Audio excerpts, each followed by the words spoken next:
Hi everyone, I'm Dr. Brant Larsen. Welcome to the video. This one we're talking about antacid, acid blockers, and liver disease. Now, you may know these as Nexium, Prilosec, Prevacid. Here's some of the names. I normally don't talk about names of drugs on my videos, but in the study that I'm going to reference, they point these out. This is what these things are. You may be on these types of drugs. Now, they're called proton pump inhibitors, or PPIs for short. Now, what this is they want to block acid from being made inside of your stomach. Your stomach is designed to make acid so that you can disinfect your food and you can digest your food, especially proteins. These are the two main functions. Now, I have a whole video talking about like 5 or 6 or 7 different things that stomach acid does in your stomach and how important it is. But those are the two main things I just want to kind of talk about here.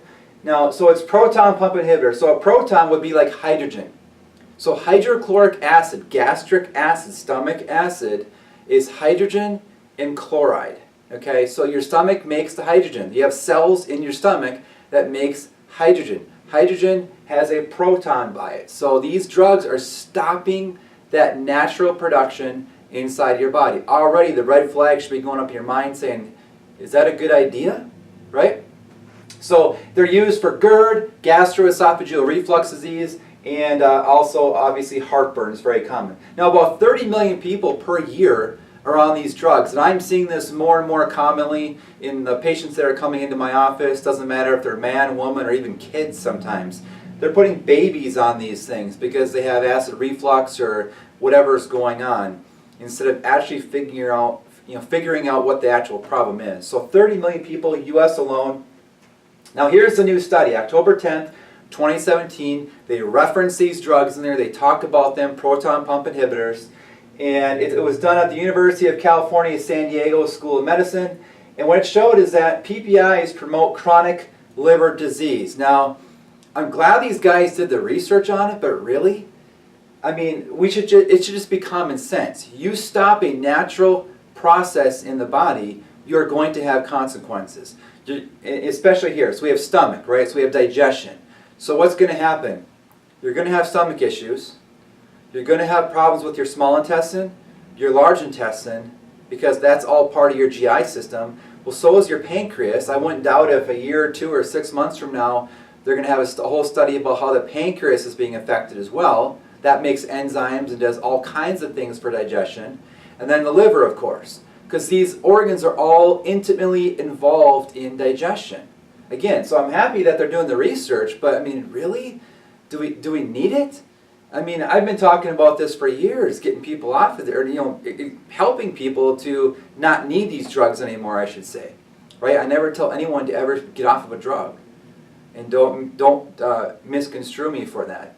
It's get to the root cause so you don't need the drug anymore. That's what you need to do. So, suppressing stomach acid alters specific gut bacteria. So most people know your gut has all kinds of bacteria in it. It's called your microbiome. And it has to be in balance. There has to be a balance of the goods, the bads, the this, the that, all kinds of different things. Microbes that we haven't even named yet are inside of there. Microscopic little things, whatever it might be. But suppressing stomach acid obviously is going to change that whole chain of events all the way down in your GI system. It encourages the 3 types of chronic liver disease. This is what the study was focusing on. Number 1, alcohol-induced liver disease. Now obviously it doesn't cause this, the alcohol does. But if you're also on antacids, it's going to affect that as well, make it worse. Number 2, non-alcoholic fatty liver disease. I see more and more people who are diagnosed with this.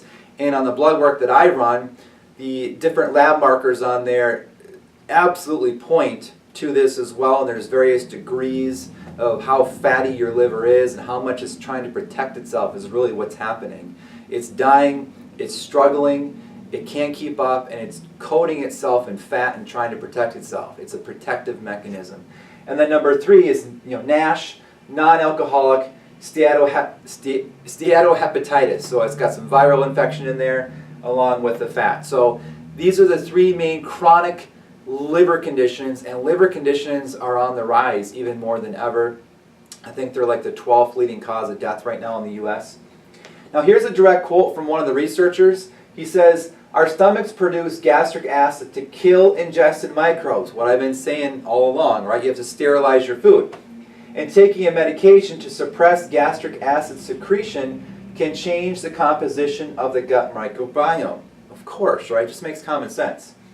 He goes on to say, since we found previously that the gut microbiome, the communities of bacteria and other microbes living there, so they had a previous study to this as well. This is kind of like, there's multiple different angles and aspects to this whole piece of research.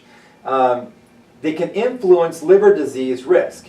We wondered what effects gastric acid suppression might have on the progression of chronic liver disease. So they already had a piece of the research and they had a curiosity. Well, based off of that, what happens to the chronic liver disease then? And what he found was that the absence of gastric acid promotes growth of Enterococcus bacteria. It's just a form of bacteria in the intestines. And then it translocates to the liver. So they migrate up and they get into the liver, okay? Where they exacerbate inflammation and worsen chronic liver disease. I mean, it just makes sense, like I've been saying all along. This was the researcher here. He's an MD at, again, UC San Diego School of Medicine. Now, again, I have other videos talking about, I think it was like the 7 factors of like what stomach acid does, hydrochloric acid does in the stomach. You see, the vast majority of people, they don't need to stop acid production. What's really occurring is you're not making enough. And if you don't make enough, your food is going to rot, right? It can't be broken down properly. The proteins are putrefying in there, and you get all these weird organic acids coming up and burning your esophagus. There's a whole chain of events that happens.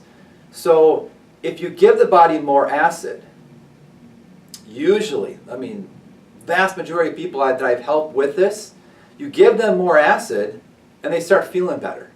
And everything goes away, their digestion improves, their skin improves, all kinds of things happen because you're actually helping them break down their food better. I know, a novel concept, right? So we use things like hydrochloric acid capsules. I get people to eat more salt because salt is sodium and chloride. So your body cleaves the sodium from the chloride and it combines the chloride with the hydrogen that it makes, as long as you're not on PPIs, right? It combines those two and makes hydrochloric acid. So the younger generations, the teens, the people in their 20s, little kids, they need more salt. Most of them need more salt to help with a lot of things, but one is stomach acid. So I get a lot of my patients taking more salt, they start feeling better. We give them hydrochloric acid capsules. I'll put a link probably down below here to the ones that I recommend personally. And then also vinegar. Something called vintage vinegar. Bragg's has a good vinegar. A lot of people take that to improve their digestive function as well. And there's other factors to this. I don't want to go too deep into it, but I just wanted to say that if you want to learn more, drlarsen.com, I post blog articles there and videos and whatnot. But the bottom line is that we have to start thinking with our common sense and not constantly rely on science and scientific studies all the time. We are so inundated by all of this and we start to lose our common sense, right? If you stop a natural process in the body, you're going to have consequences. And we just have to understand that. You can't possibly expect to have good health when you stop a different function. So again, hope you like this video. Give me a thumbs up. Subscribe if you like it. Head over here if you want to learn a little bit more. And again, I'll see you on another video.